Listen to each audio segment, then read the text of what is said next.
The Stepdaughter and the Whispering Tree. I was there when it happened, and I never forget. It all started in a quiet village near the great baobab tree. In that village, there lived a young girl named Ayo and her stepmother, Mama Tolu. Ayo's mother had died, and her father had married again. But Mama Tolu was not kind. She was cruel and mean, especially to Ayo. Every day, Mama Tolu gave Ayo the hardest chores. Sweep the yard until it shines like the moon, she'd bark. Fetch water from the faraway river, she'd demand. If Ayo was too slow, she wouldn't get food that night. I used to watch Ayo from the shadows. She was skinny, her feet cracked from walking so far, but she never complained.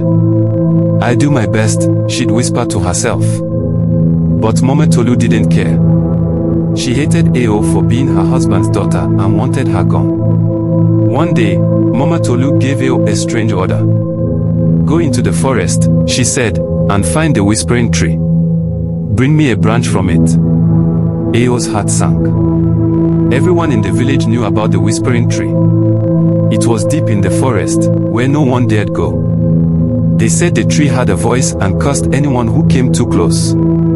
"But Mama, it's dangerous," Ayo began.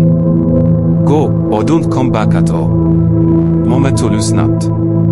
So Ayo went. I followed quietly, curious and worried for her. The forest was dark and thick, and the air grew colder the deeper we went. Finally, we reached the tree. It was huge, with roots that twisted like snakes and branches that looked like arms reaching out. Ayo stepped closer, trembling. "Please," she whispered, "I mean no harm. I just need a branch." Then, the tree spoke. Its voice was deep and slow, like thunder far away. "Why do you come, child?" it asked. Ayo told the tree everything, her mother's death, her cruel stepmother, and the chore she was forced to do.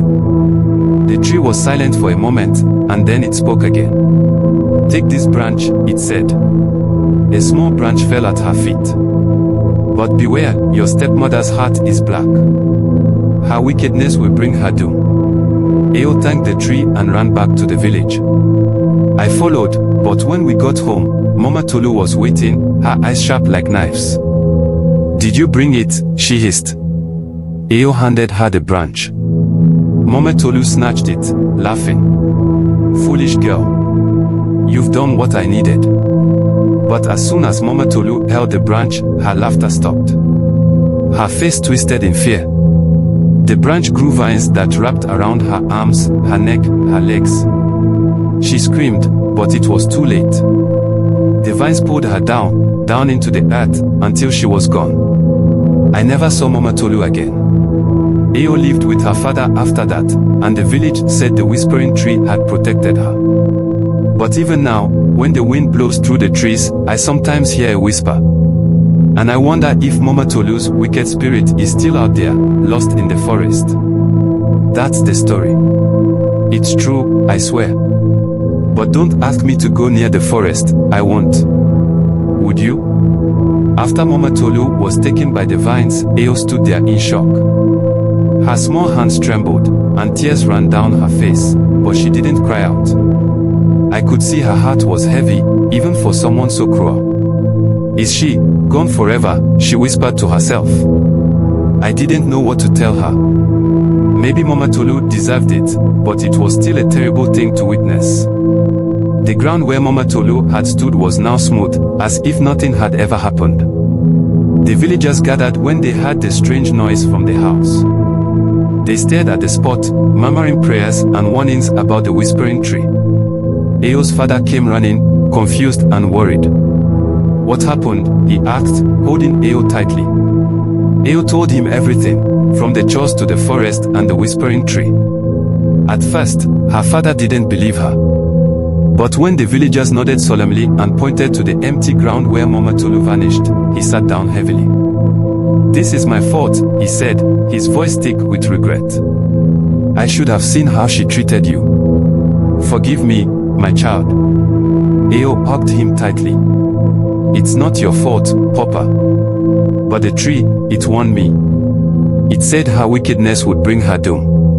From that day on, Ayo's life changed. Her father vowed to protect her, and the villagers treated her kindly, almost as if they feared her. They whispered behind her back, saying she was touched by the spirits of the forest.